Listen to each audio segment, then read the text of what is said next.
বন্ধুরা, সোনু রান্নাঘরে আপনাদের সবাইকে স্বাগত জানাই। আজকে কাসুন্দি দিয়ে বেগুন দিয়ে আমার মা একটা রেসিপি বানাবে।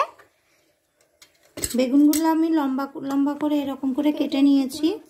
এবার আমি এখানে একটা বাটি নিয়ে নিয়েছি। এই যে বাটিটাতে আমি দিচ্ছি জিরের গুঁড়ো, ধনিয়ার গুঁড়ো 1 চামচ আর লঙ্কার গুঁড়ো 1 চামচ। এবার আমি এতে একটুখানি জল দিয়ে এটাকে একটা পেস্ট মতো বানিয়ে নেব। বন্ধুরা, আমি কড়াই গরম হয়ে গেছে, কড়াইতে সর্ষের তেল দিয়ে দিচ্ছি। তেলে দিচ্ছি কালো জিরে, একটা শুকনো লঙ্কা ফাটিয়ে দিলাম। এগুলো আমি এবার এই তেলেই ভেজে নেব।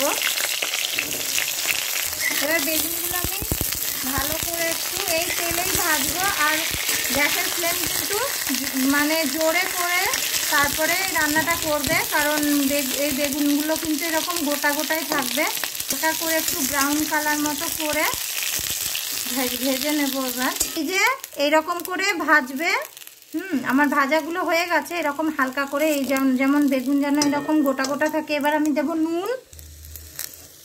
নুন দিচ্ছি, স্বাদ মতো দেবেন। এবার হলুদ দিচ্ছি। এবার একটুখানি আমি আদা বাটা নিয়েছি, সেটা দিয়ে দিচ্ছি, মিশিয়ে নেব। আমি এখানে একটা বেগুন ব্যবহার করেছি, এর জন্য আমি 1 চামচ মতোই আদা ব্যবহার করছি।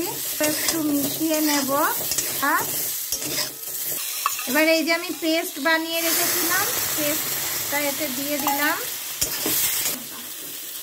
আমি এখানে একটুখানি কাসুন্দি দিয়ে দিচ্ছি। যে বাটিতে আমি মশলা গুলে রেখেছিলাম সেই বাটিতে একটু জল দিয়ে দিলাম। আমি একটুখানি ঢেকে দিচ্ছি তরকারিটা। আমি এবার ঢাকনাটা খুলে একটু দেখে নিচ্ছি।